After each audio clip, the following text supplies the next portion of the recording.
आकाशवाणी दिल्ली प्रस्तुत करता है विशेष फोन इन कार्यक्रम रेडियो डॉक्टर।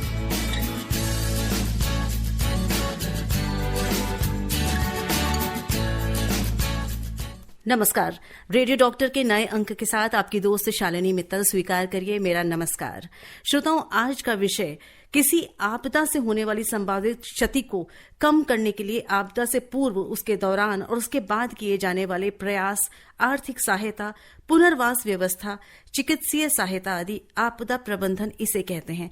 आप सोच रहे होंगे ये मैं आपको क्यों बता रही हूं, क्योंकि आज का जो हमारा विषय है वो हमारे जो केंद्रित हमने किया है वो किया है राष्ट्रीय आपदा प्रबंधन संस्थान के इर्द गिर्द। क्योंकि हमारे साथ स्टूडियो में हैं प्रोफेसर डॉक्टर सूर्य प्रकाश, जो हेड हैं जियो मेट्रोलॉजिकल रिस्क मैनेजमेंट डिवीजन, और साथ ही साथ आप हेड हैं CBRN industrial and cyber DRR division, और आप संबद्ध हैं national institute of disaster management से, यानी राष्ट्रीय आपदा प्रबंधन संस्थान से। ये जो आपदा प्रबंधन होती है वो क्यों इतनी आवश्यक होती है, ये हम इस कार्यक्रम के दौरान आपको समझा पाएंगे। और अगर आप भी कुछ पूछना चाहते हैं तो अवश्य हमारे साथ इस कार्यक्रम में जुड़िए, क्योंकि आज का विषय है health challenges during disaster times, यानी आपदा के समय जो स्वास्थ्य की चुनौतियां आती हैं वो क्या हैं और कैसे इनसे निपटा जाए। ये बहुत महत्वपूर्ण विषय है। आप भी इस विषय पर कुछ जानना चाहते हैं तो जरूर हमारे साथ जुड़िए। लेकिन सबसे पहले हम स्टूडियो में स्वागत करेंगे हमारे आज के रेडियो डॉक्टर के। बहुत बहुत स्वागत है डॉक्टर सूर्य प्रकाश आपका आकाशवाणी के स्टूडियो में। नमस्कार शालिनी जी और सभी श्रोतागणों को धन्यवाद मुझे बुलाने के लिए, आमंत्रित करने के लिए। डॉक्टर साहब, बहुत इम्पोर्टेंट है ये आज का जो हमारा विषय है, क्योंकि हम एक ऐसी दुनिया में जी रहे हैं वहां पर कब, कहां, किस जगह कब कोई आपदा आ जाए, कोई लिखकर या बोलकर इसकी सूचना नहीं होती है। और आपदा बहुत सारी तरहों की भी हो सकती है। इस कार्यक्रम के दौरान हम ये सारी बातें करेंगे और जरूर हम चाहेंगे कि हमारे श्रोता भी जरूर हमारे साथ जुड़ें और अपने मन की जो भी उनको जिज्ञासा है या जो भी प्रश्न उनको इस विषय पर लगता है उन्हें जानना जरूरी है वो हमारे विशेषज्ञ से जरूर करें। क्योंकि प्रोफेसर डॉक्टर सूर्य प्रकाश हमारे साथ रहेंगे दोपहर 4 बजे तक। सबसे पहले कार्यक्रम आरंभ करूं, मैं जानना चाहूंगी कि आप जुड़े हुए हैं national institute of disaster management से, यानी राष्ट्रीय आपदा प्रबंधन संस्थान से। तो इस संस्थान के बारे में कुछ बताइए हमारे सुनने वालों को। राष्ट्रीय आपदा प्रबंधन संस्थान का गठन पहली बार एक राष्ट्रीय आपदा प्रबंधन केंद्र के रूप में हुआ सन 1995 20 मार्च को, जब एक वर्ल्ड कॉन्फ्रेंस, जो प्रथम वर्ल्ड कॉन्फ्रेंस आपदा प्रबंधन पर हुई, जो संयुक्त राष्ट्र संघ और जापान सरकार के संयुक्त प्रयास से योकोहामा में, वहां पर 1994 में एक डिसीजन लिया गया कि अगर हमें इस विश्व को सुरक्षित बनाना है आपदाओं से तो एक डेडिकेटेड सिस्टम हमें बनाना चाहिए। उस समय में आपदा प्रबंधन का विषय हमारी जो ministry of agriculture and farmers welfare है वो देखते थे, और उन्होंने Indian institute of public administration में एक आपदा प्रबंधन केंद्र की स्थापना करी। उसके बाद जब 99 में सुपर साइक्लोन 29 अक्टूबर को उड़ीसा में आया, फिर 2001 26 जनवरी आपको याद होगा भूकंप आया भुज में, इसके अलावा 2004 में सुनामी आया। तो ये सब जब विषय हुए तो ये लगा कि ये जो आपदाएं हैं सिर्फ फ्लड, ड्राउट या फेमाइंस ही नहीं है, और इसके अलावा जो भूकंप हैं, बाढ़ और साइक्लोन हैं और दूसरे सुनामी जैसी आपदाएं, ये भी हमारे को प्रभावित करती हैं। तो सन 2002 में ये फैसला लिया गया कि आपदा प्रबंधन का जो कार्य है वो हमारे गृह मंत्रालय को ट्रांसफर कर दिया जाना चाहिए। 2002 में जब आपदा प्रबंधन ये वहां पर गया हमारे गृह मंत्रालय में, तो उन्होंने इसका रिव्यू किया और एक केंद्र देखा तो उसको अपग्रेड करके एक इंस्टीट्यूट बनाया 16 अक्टूबर 2003 में। परंतु हमारे यहाँ प्रयास चल रहे थे 2004 के सुनामी के बाद।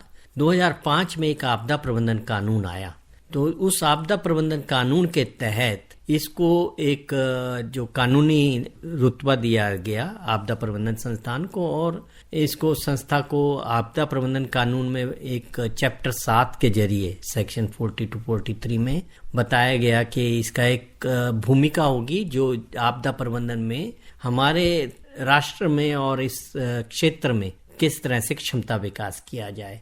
इसके अलावा नीति निर्धारण और दूसरे कार्यों में योजनाओं बनाने में जो है ये संस्थान अपना एक अहम भूमिका निर्वाह करेगा। इस संस्थान के कार्य काफ़ी रहे हैं। इन्होंने जो है सचिवालय के तौर पे काम किया जब 99 में एक हाई पावर कमेटी बनी थी। जेसी पंत जी हमारे जो सचिव थे उस समय, पहले जो ministry of agriculture and farmers welfare में, वो उसके चेयरमैन थे। उसी समिति के जो रिकमेंडेशंस थी उसके तहत ही ये तय हुआ था कि हमारे राष्ट्र में किस तरह की व्यवस्था आपदा प्रबंधन संबंधित होनी चाहिए, और एक कानून भी पार्लियामेंट में जाना चाहिए, और उसको पास करने के बाद ये जो कानून है ये बना भी, और उसका एक स्वरूप हमारे सामने है जिसमें आपदा प्रबंधन प्राधिकरण जो हमारे प्रधानमंत्री की अध्यक्षता में है, राष्ट्रीय आपदा प्रबंधन का गठन हुआ, संस्थान का गठन हुआ, और राष्ट्रीय आपदा मोचन बल का गठन हुआ। तो ये राष्ट्रीय स्तर पर 3 बड़ी संस्थाएं गठित हुई जो इसमें कार्य कर। तो काफी विस्तार से आपने बताया कि किस तरह से इसका गठन हुआ और इसकी आवश्यकता क्यों पड़ी, और इसका गठन आपने बताया कि काफी उसमें तेजी आई जब सुनामी आया। उसके बाद बहुत बड़ा कैनवस है सूर्य प्रकाश जी, अगर हम बात करते हैं डिजास्टर मैनेजमेंट की, बहुत बड़ा अम्ब्रेला है जिसके अंतर्गत बहुत सारे डिजास्टर्स आ सकते हैं। इन सब डिजास्टर्स की हम बात करना चाहेंगे, कितना हम ले पाते हैं अपने कार्यक्रम में, कोशिश करेंगे कि मैक्सिमम ले पाए। तो एक छोटा सा म्यूजिकल ब्रेक लेते हैं और फिर लौटते हैं, और हम आज जो बात करेंगे, क्योंकि जैसा मैंने कहा एक बहुत बड़ा विषय है, तो हम पूरा विषय सारी चीजें हम इसमें टच नहीं कर पाएंगे क्योंकि ये रेडियो डॉक्टर है। तो हम आज इसमें हेल्थ इश्यूज को टच करेंगे, health challenges during disaster times, राष्ट्रीय आपदा के समय या डिजास्टर के टाइम क्या चुनौतियां आती हैं स्वास्थ्य क्षेत्र में, उसकी बात करेंगे। आप सुनते रहिए रेडियो डॉक्टर, हम भी सुन रहे हैं आपके साथ आपके प्रश्नों को, पर लेते हैं पहले एक म्यूजिकल ब्रेक। आप सुन रहे हैं विशेष फोन इन कार्यक्रम रेडियो डॉक्टर।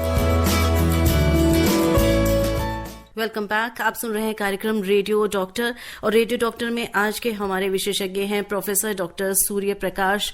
आप जियो मेट्रोलॉजिकल रिस्क मैनेजमेंट डिवीजन और CBRN industrial and cyber DRR division के हेड हैं, और national institute of disaster management में, और मैं हूं आपके साथ आपकी दोस्त शालिनी मित्तल। ये प्यारा सा गीत हमने सुना डॉक्टर साहब, खास तौर पर ये गीत मैंने सेलेक्ट किया था क्योंकि ये फिल्म थी केदारनाथ, और बहुत खूबसूरत गीत अरिजीत सिंह ने ये गाया है, लेकिन खासतौर पर सेलेक्ट करने का मेरा एक मंशा थी क्योंकि इस फिल्म में खासतौर पर एक चित्रण हुआ है जिसमें एक नेचुरल डिजास्टर, क्लाउड बर्स्ट या फ्लड जो भी कहें उसको, वो आया था, और उसमें जैसा आपने बताया उसमें आपकी टीम ने भी काफी काम किया था।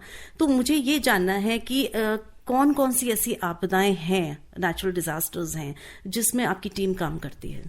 पहले तो मैं आपसे ये कहना चाहूँगा कि डिसास्टर्स को हम कभी भी नेचुरल नहीं बोलते हैं, इस वजह से कि वहाँ पे कुछ ना कुछ मानवीय दखलंदाजी रहती है। जी जी बिल्कुल।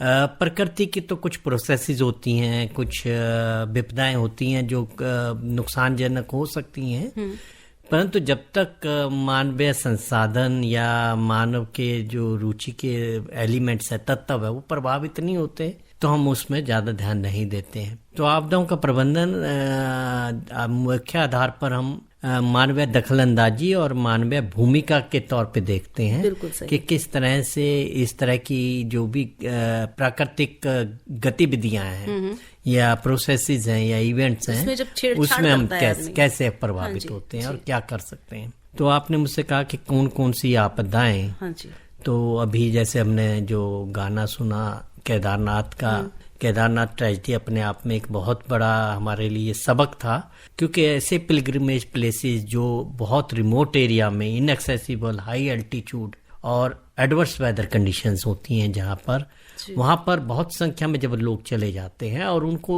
उनकी परिस्थितियों से अवगत नहीं होते, भौगोलिक या जलवायु या मौसम संबंधित, और वहाँ पे होने वाली आपदाओं के बारे में उनको कोई जानकारी नहीं होती, तो उनको एक बड़ी चुनौती का सामना करना पड़ता है। जैसे कि केदारनाथ ट्रेजेडी जो 16 जून 2013 में हुई, मैं खुद 11 से 17 जून 2013 में उत्तराखंड में था। अच्छा। तो मैं विटनेस था कि कितना पानी बरसा, कितनी नदियों में उफान आया और किस तरह से बाढ़ आई, और उसके बाद मैं रेस्पॉन्स में भी उसके साथ इन्वॉल्व था और तुरंत उसके बाद मैं गया भी था उसमें काम करने के लिए। तो काफ़ी लोगों की हमने त्रासदी देखी। अगर हम स्वच्छ संबंधी देखें तो बहुत सारे लोगों को इंजरीज हुई, बहुत सारे लोगों को खाने पीने को सही संसाधन नहीं मिल पाए, तो उन्होंने कुछ ऐसे मतलब पानी का प्रयोग किया जो पहले से प्रदूषित था, जिससे कई बीमारियों का उनको सामना करना पड़ा। उसके अलावा बहुत सारी कैजुअलिटीज हुई। 680 कैजुअलिटी तो हमारे यहाँ ऑफिशियल रिकॉर्ड पे थी, और तकरीबन 5 से 6 हजार के बीच में अनएस्टिमेटेड है, जिसमें मिसिंग लोग हैं बहुत सारे।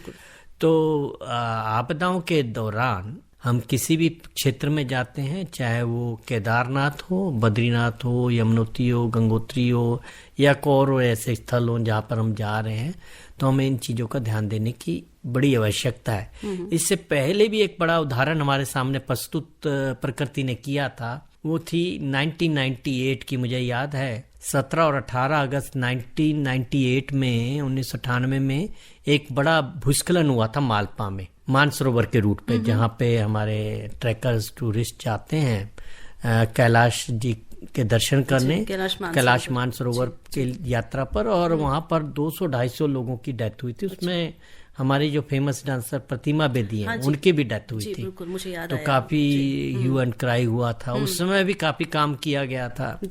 तो इसी तरह से 1991 का मुझे भूकंप याद है, 20 अक्टूबर को सुबह हुआ था, अर्ली मॉर्निंग।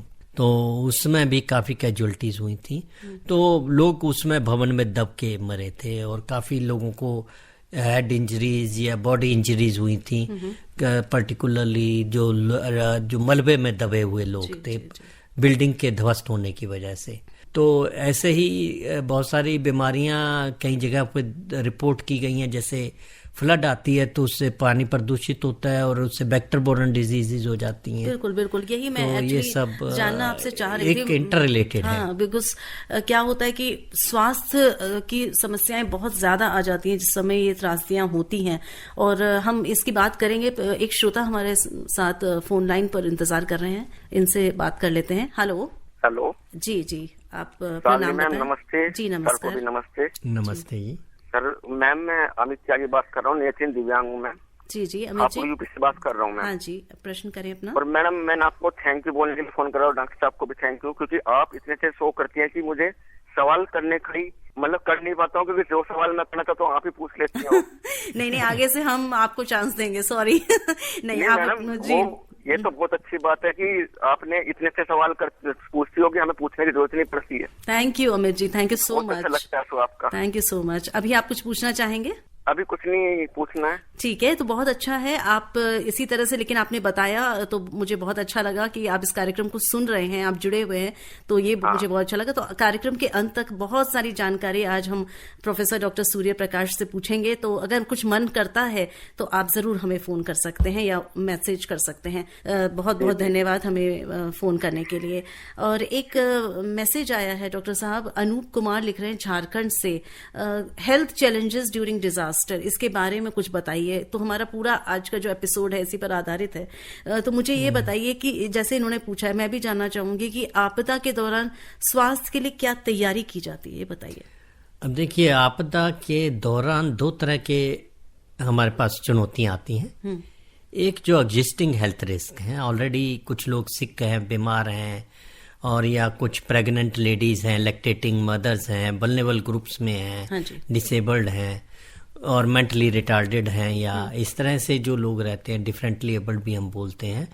और दूसरे हैं जो एमर्जिंग रिस्क हैं, जो डिसास्टर की वजह से होते हैं, जैसे अभी हमने जिक्र किया वेक्टर बोर्न डिसीजेस है नी, और या हमारा पॉल्यूटेड जो वाटर है उसकी वजह से, या कई बार हमारे यहाँ इंडस्ट्रियल डिसास्टर होते हैं, जैसे आपने सुना होगा भोपाल गैस ट्रेजेडी जो हुई 2 और 3 दिसंबर की मिडनाइट में 1984 में, और मिथाइल आइसोसाइनाइड गैस रिलीज हुई और काफी ज्यादा पॉपुलेशन को अफेक्ट किया। वो भी एक रिस्क होता है जो आपदाओं की वजह से होता है।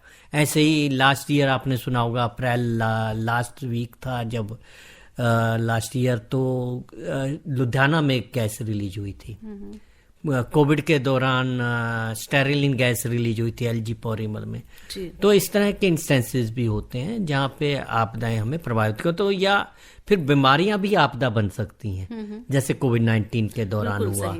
तो कहने का भाव ये है कि कई बार ऐसा हो सकता है कि आपदाओं की वजह से स्वास्थ्य की समस्याएं आ जाएं और बीमारियां जनित हो जाती हैं, जो स्टेगनेंट वाटर या पॉल्यूटेड वाटर या फिर ड्यू टू कोलैप्स की वजह से जो इंजरीज डिसेबिलिटीज हो जाती हैं वो हो सकती हैं। या दूसरा एक प्रभाव जो बहुत ज्यादा ध्यान देने की हमें जरूरत है, वो दिखाई नहीं देता है, नजर नहीं आता, पर बहुत बुरी तरह से हमें क्षतिग्रस्त करता है, प्रभावित करता है, वो है मानसिक दशा। सही बात बोल रहे हैं। जो मानसिक दुष्प्रभाव पड़ता है, मानसिक तो प्रभाव, तनाव आता है, या जो जिसको हम ट्रॉमा बोलते हैं या पोस्ट स्ट्रेस डिसऑर्डर हो जाता है, वो भी काफी ध्यान देने योग्य बात है कि लोग जो है उस समय में ऐसा हो जाती है मानसिक परिस्थिति कि उससे उभर नहीं पाते हैं, और उसी समय अगर उसका इलाज नहीं किया जाता, कंसोलेशन नहीं किया जाता, तो वो काफी लंबी बीमारी के तौर पे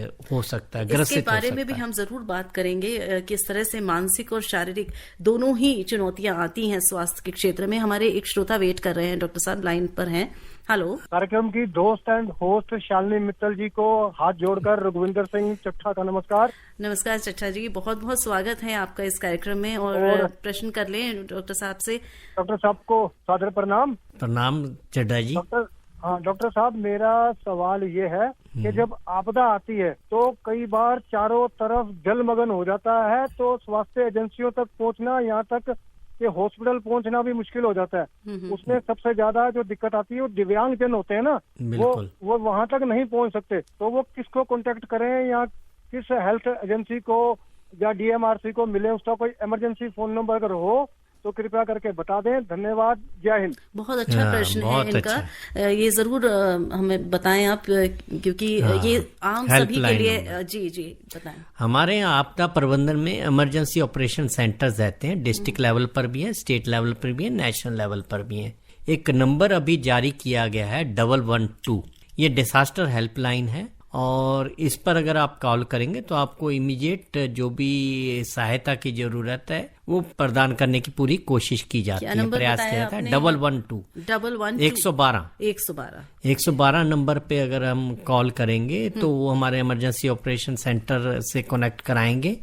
और वैसे 4 डिजिट का भी एक नंबर है हमारा स्टेट लेवल पे, 1070 है, और एक नंबर 1077 जो जिला स्तर पे काम करता है जी। तो इन नंबर्स पे, और एक और नंबर भी पहले चलता रहा 108, अच्छा। जो 100, 101 और 102 तीनों को मिला के काम करता है। अच्छा। तो ये कुछ नंबर हैं जिनसे एकदम मदद की कोशिश की जा सकती है।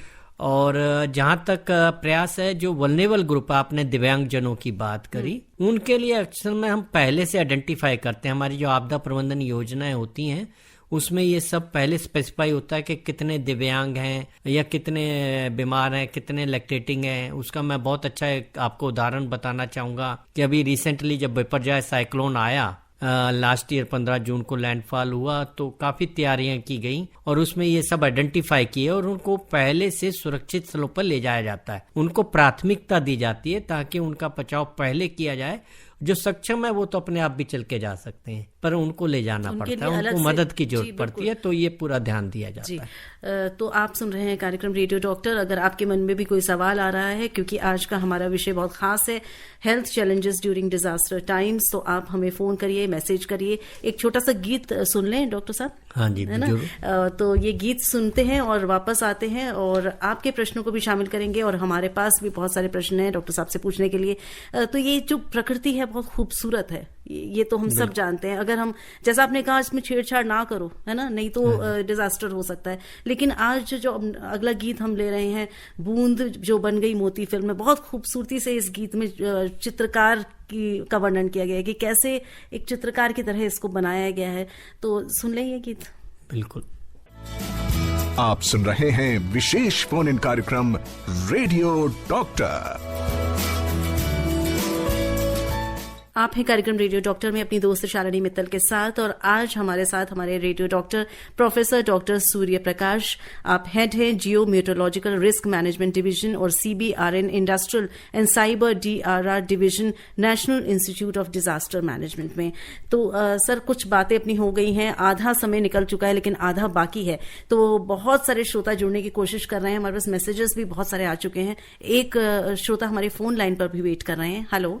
हाँ जी, मैं उत्तर प्रदेश से वीरेंद्र बोल रहा हूँ। जी वीरेंद्र जी, अपना प्रश्न करें डॉक्टर साहब से। जी, मैं ये प्रश्न कर रहा हूँ कि मेरे पास भी कोई आपदा तो नहीं आ सकती, ये बताएंगे आप? कहाँ रहते हैं आप? उत्तर प्रदेश में रहता हूँ। उत्तर प्रदेश में, जी जी। डॉक्टर साहब कुछ पूछना चाहें इनसे, कहाँ रहते हैं एग्जैक्टली और क्या डर है, इनके डर है? वीरेंद्र जी देखिए, हम कहीं भी रहते हैं, पृथ्वी का कोई भी स्थल जो है आपदा से पूर्ण तौर पे फ्री नहीं है, क्योंकि कहीं भी कोई भी आपदा कभी भी हो सकती है। कहीं भी हम रह रहे हैं या काम कर रहे हैं तो वहाँ पर जो भौगोलिक और जो मौसमी परिस्थितियां हैं उनसे हम प्रभावित हो सकते हैं। पृथ्वी में आपको पता है प्लेट्स हैं, प्लेट्स की वजह से भूकंप आते हैं। उत्तर प्रदेश में भूकंप का संवेदनशील क्षेत्र है। उत्तर प्रदेश में कई नदियां बहती हैं तो बाढ़ का संभावनाएं हैं। उत्तर प्रदेश में बहुत सारी इंडस्ट्रीज हैं तो इंडस्ट्रियल और केमिकल डिसास्टर्स की संभावनाएं हैं। उत्तर प्रदेश में हमारे न्यूक्लियर पावर प्लांट भी है तो हमारे यहाँ रेडिएशन और न्यूक्लियर हैजर्ड्स भी हो सकते हैं। तो हमको बेसिकली उसका आकलन करना चाहिए कि हमारे इर्द गिर्द, हाथरस का स्टैम्पिड का सुना, वो भी एक तरह की आपदा ही है ना? बहुत लोग मारे गए। तो ये सब जो भी हमारी व्यवस्थाएं हैं या जो भी हमारी तकनीकें हैं या जो भी हमारी संरचनाएं हैं, उन सब का पे प्रभाव हो सकता है आपदाओं का, और उनकी वजह से आपदाएं जनित हो सकती हैं। तो हमको बेसिकली तैयार रहना चाहिए, आकलन करना चाहिए हमेशा। बहुत अच्छा काम कर रहे हैं वीरेंद्र जी, क्योंकि आपको जानकारी होगी तभी आप उसका इस्तेमाल कर सकेंगे। जी बिल्कुल। और बहुत सारे मैसेज आ चुके हैं प्रोफेसर सूर्य प्रकाश जी हमारे पास। अनीता तेजवानी जी लिख रही हैं उज्जैन मध्य प्रदेश से कि बरसात के मौसम में बाढ़ की संभावना रहती है, बाढ़ से पहले क्या तैयारी करनी चाहिए, बाढ़ के दौरान और बाद में क्या करनी चाहिए? तो अभी आपने फ्लड का जिक्र भी किया, तो ये खास तौर पर फ्लड के टाइम क्या जानकारी रहनी चाहिए? देखिए, बाढ़ के जो संभावनाएं हैं ये मौसम से जुड़ी हुई हैं। मानसून के समय में हम ज्यादा बाढ़ की अपेक्षाएं करते हैं कि हो सकती हैं, परंतु कई बार बिना मौसम की भी बाढ़ हो सकती है। जैसे कि आपने सुना होगा लास्ट ईयर एक जो है धौली गंगा में बड़ी बाढ़ आई थी, जब जो है एक बड़ा ग्लेशियर टूटा और रॉकफॉल के साथ वो पूरा चकनाचूर होने के बाद डेब्री फ्लो लाया, और जो ऋषिगंगा पावर प्रोजेक्ट और तपोवन प्रोजेक्ट, वो दोनों को भर दिया। पूरी धौली गंगा में डेब्री जमा हो गया। तो ऐसी बाढ़ भी होती है जो डैम के टूटने से। आप मध्य प्रदेश से हैं, मध्य प्रदेश में रिसेंटली एक बड़ा डैम धार डिस्ट्रिक्ट में जो बना था उसमें कुछ ब्रेचिंग हुई थी जिसके वजह से टूटने की संभावनाएं बनी थी।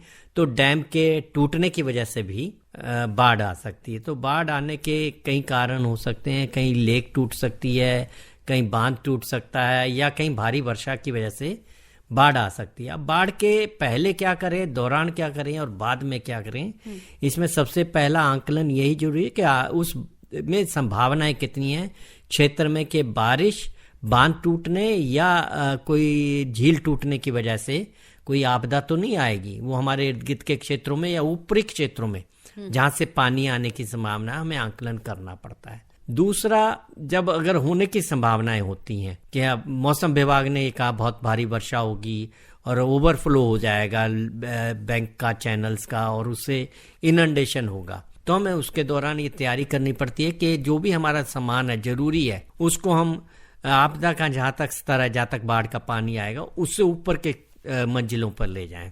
अक्सर हम कहते हैं कि बाढ़ क्षतिग्रस्त क्षेत्र में अगर आपका मकान बना है तो आप एलिवेटेड स्ट्रक्चर्स बनाइए। उसके लिए bureau of Indian standards codes हैं जो बताते हैं कि किस तरह की स्ट्रक्चर्स हमें बनानी चाहिए बाढ़ क्षतिग्रस्त क्षेत्रों में।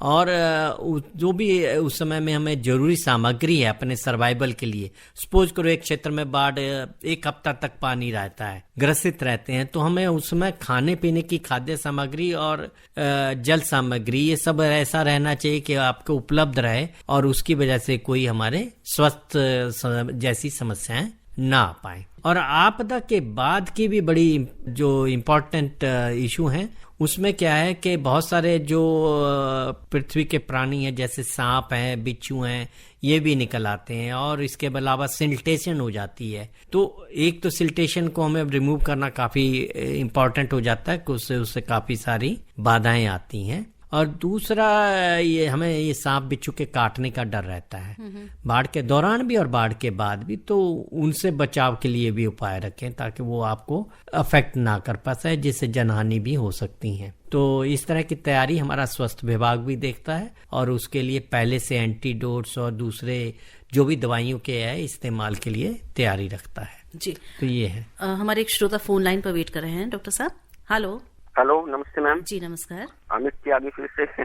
जी आप प्रश्न करना चाह रहे हैं अब? हाँ जी, जी करिए। और डॉक्टर साहब को भी नमस्ते। हाँ जी, प्रश्न करें।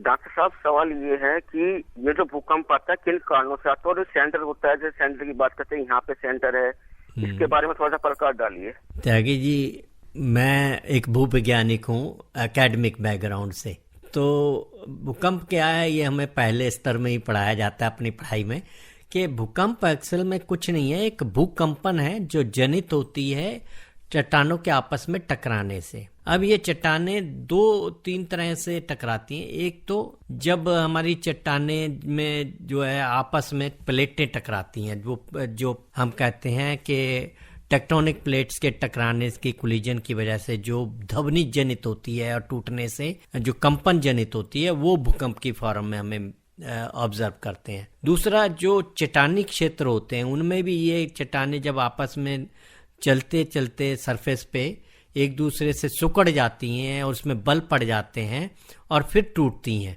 तब भी चट्टानों में भूकंप की आवाज होती है, कंपन होती है और वो हमें महसूस होती है। तीसरा, जहाँ ज्वालामुखी जनित होते हैं वहां भी भूकंप की संभावनाएं होती हैं।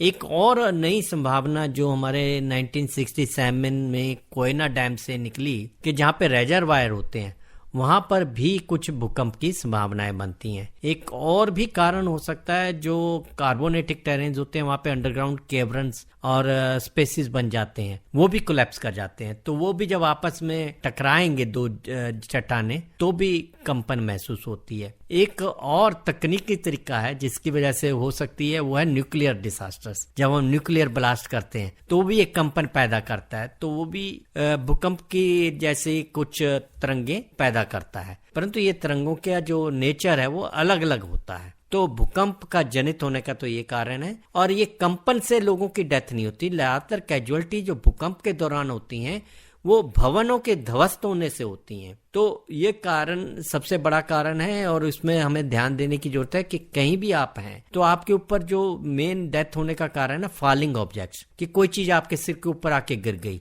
इसीलिए अगर आपने देखा होगा जब हम एक्सरसाइज कराते हैं और बोलते हैं तो हम करते हैं अपना सिर ढाप के चलिए या टेबल के नीचे आ जाइए। तो उसका मकसद क्या होता है कि आपके जो सिर का भाग है वो हमारे शरीर का सबसे सेंसिटिव जोन है, सेंसिटिव एरिया है। अगर वहां पे कोई इंजरी होती है तो कैजुअलिटी होने के चांसेस बढ़ जाते हैं और भूकंप के दौरान ये अक्सर होता है। तो भूकंप में इस तरह की समस्याएं आती हैं। जी, हमें मनोहर लाल गांधी लिख रहे हैं चाणक्य चौक गाजियाबाद से कि पहाड़ी क्षेत्र में अगर हम जा रहे हैं तो क्या क्या सामान चीजें हमें अपने साथ रखनी चाहिए और स्वास्थ्य संबंधी रक्षा के लिए क्या जरूरी है। आजकल पहाड़ों से मलबे के रूप में भी जो आपदा आती है, कई मकान और व्यक्ति उसकी चपेट में आ जाते हैं, ये किस कारण होता है? और नमस्कार भी भेज रहे हैं आपको डॉक्टर साहब। नमस्कार। मैं ये बताना चाहूँगा आपको कि ये जो आपने बात कही मलबा आने की, ये ज़्यादातर भूस्खलन की वजह से आप तक पर्वतीय क्षेत्रों में होता है और तकरीबन जहाँ भी ढाल है वहाँ पे कुछ अस्थिरता रहती है और ये जो लूज ओवर बर्डन उस पर पड़ा रहता है, कई बार पूरी की पूरी चट्टान भी अगर उसकी जो डिसकंटिन्यूटी है वो वैली साइड में है और कम है ढाल से, तो भी उसके खिसकने की जो है संभावनाएं रहती हैं। तो ऐसे में पहला तो यही है कि हमें काफ़ी ऑब्जर्वेंट, पर्टिकुलरली जैसे ये मानसून का समय है, इसमें चले तो बारिश की वजह से काफ़ी भूस्खलन होते हैं, तो उनकी तरफ ध्यान देने की ज़रूरत है। और उसमें अगर आपको कहीं से भी मिट्टी खिसकती नज़र आती है, पत्थर रोल कर रहा है, तो आपको उस भाग में नहीं जाना चाहिए और हट जाना चाहिए और सुरक्षित स्थल की तरफ चले जाना चाहिए। अगर आप बीच में फंस गए हैं तो नियरेस्ट बाउंड्री पे जाएं और अपने को सुरक्षित जगह पर लेके जाएं। तो मजबूत पेड़ हो या पत्थर हो उसके पास में ओट ले सकते हैं, ताकि आपको जो है फॉलिंग स्टोन्स का इम्पैक्ट ना पड़ पाए। इसमें भी जो मलबे में फंस जाते हैं, कई बार रात में डेब्री फ्लोज भी काफ़ी होते हैं। बहुत ज़्यादा इंसिडेंट इस समय में, मानसून के समय में होते हैं। तो आपको सामग्री जो ला जाने की ज़रूरत है उस समय में वो ये है कि आप मानसून में जा रहे हैं तो नो डाउट छाता बहुत ज़रूरी होता है आपको अपने को बचाने के लिए और सुरक्षित ध्यान देने के लिए। और दूसरा, टॉर्च होनी चाहिए, समय रात का हो जाए शाम का हो जाए तो आपको देखना चाहिए।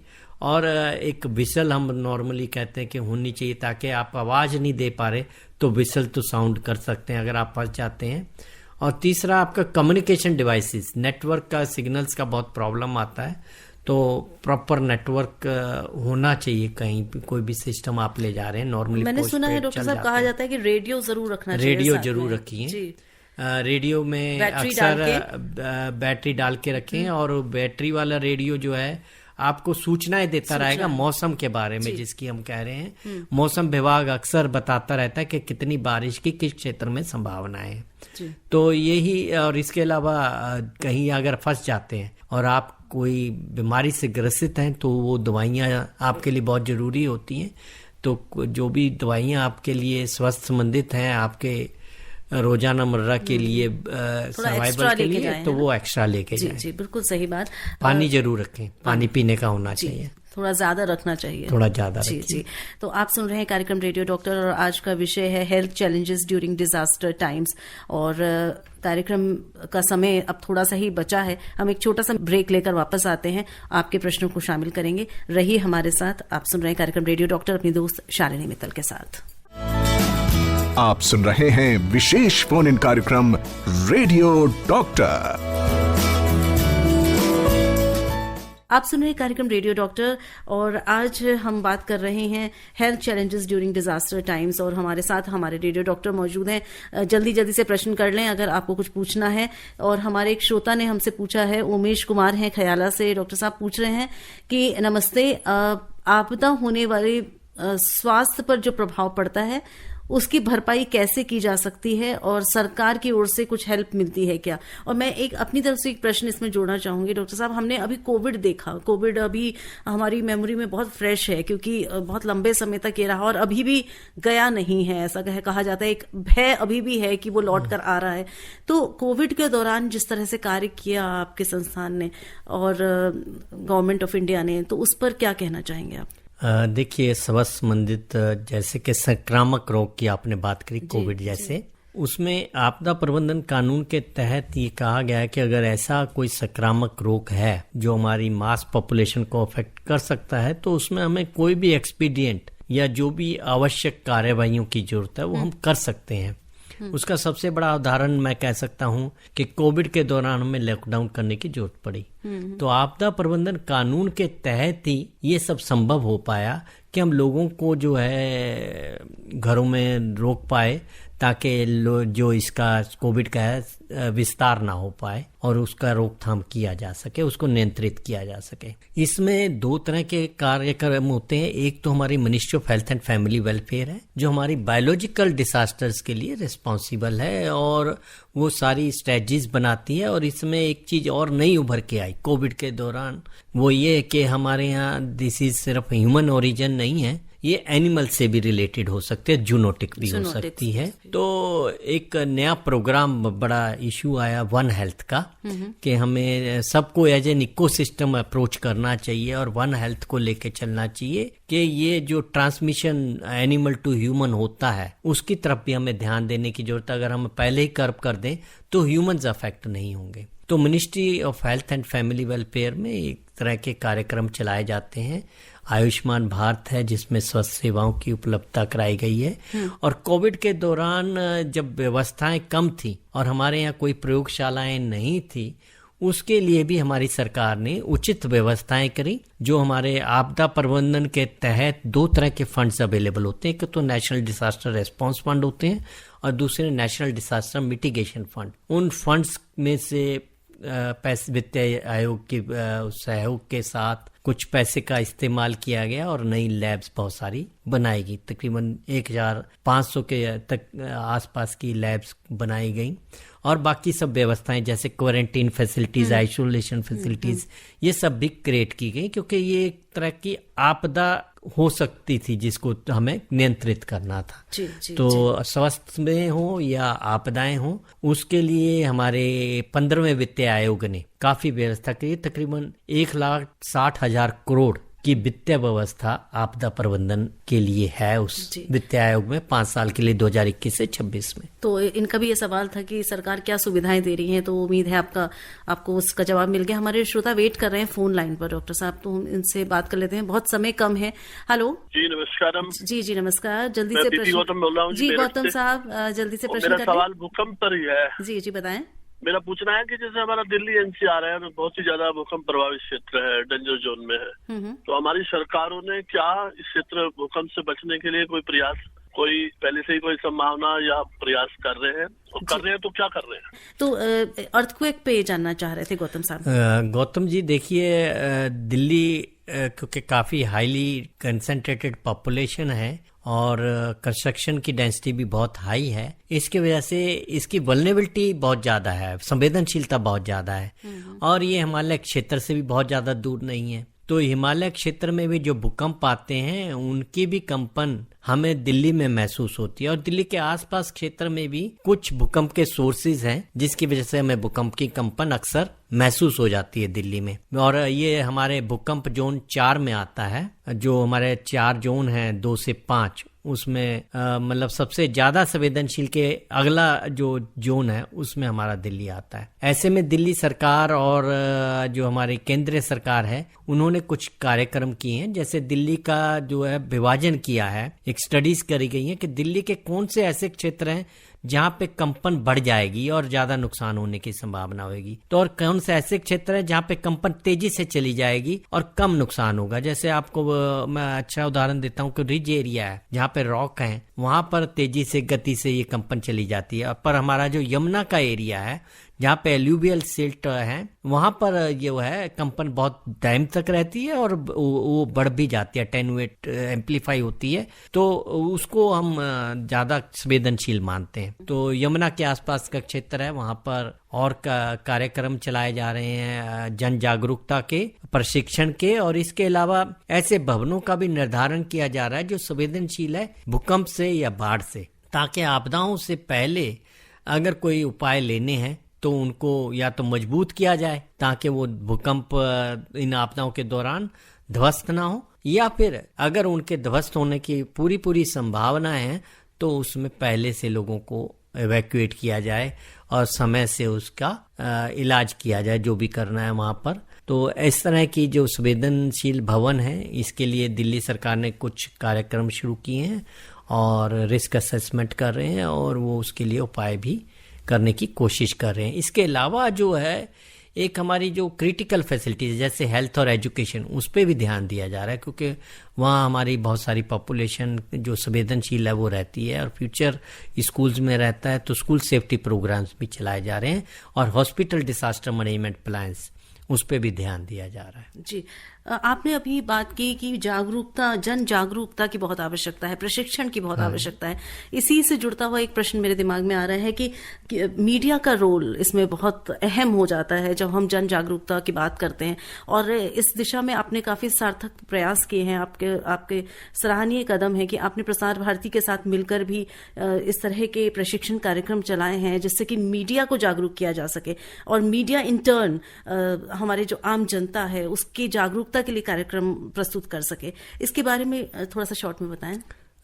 जन समुदाय और जन भागीदारी और साझेदारी जी, ये बहुत जरूरी है, और ये तभी संभव है जब जागरूकता होगी और संवेदनशीलता होगी लोगों में, और उसकी समझ होगी। और मीडिया एक ऐसा तंत्र है, व्यवस्था है जिसपे हमारा जो सब समुदाय बहुत विश्वास करता है, और जो भी बातें होती हैं उसको बहुत सीरियसली लेता है। तो मेरे हिसाब से, और उनकी आउटरीच हम लोगों की अपेक्षा बहुत अच्छी है। उनकी भाषा का जो आपका बात करने का तरीका है, लोगों को समझने का, मैं देख रहा हूँ कि आप ही भी चर्चा हो रही है तो आपको बहुत सारे लोग जान रहे हैं, समझ रहे हैं। तो ये जो सामान्य भाषा में, जन भाषा में हमें बात करने की जरूरत है, और उन तक अपनी बात पहुंचाने की जरूरत है कि हम आपदाओं का निर्धारण करें, आंकलन करें, जोखिम जहाँ भी है उसको न्यूनीकरण करें, और उससे बचाव के पूरे उपाय करें। और अगर नहीं रोक पाते हैं, रोकथाम नहीं कर पाते हैं, तो उसके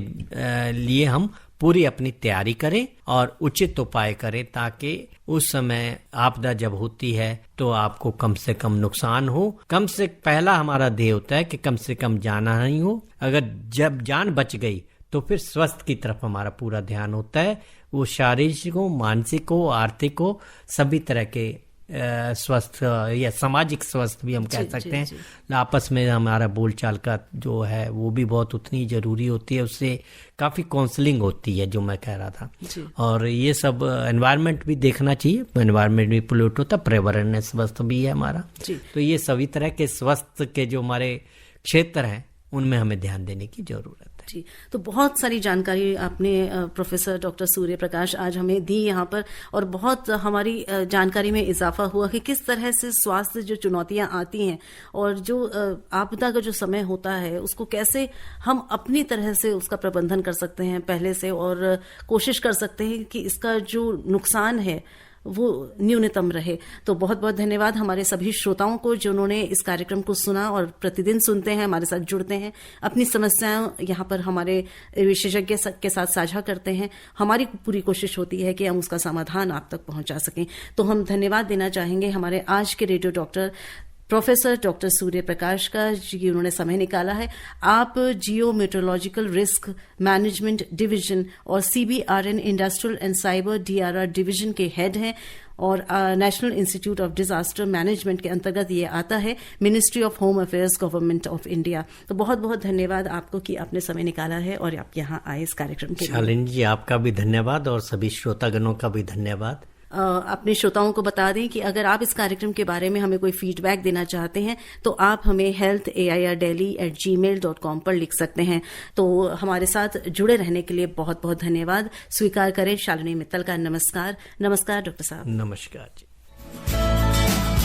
अभी आप आकाशवाणी दिल्ली से विशेष फोन इन कार्यक्रम रेडियो डॉक्टर सुन रहे थे। कार्यक्रम की प्रस्तुतकर्ता थी शालिनी मित्तल।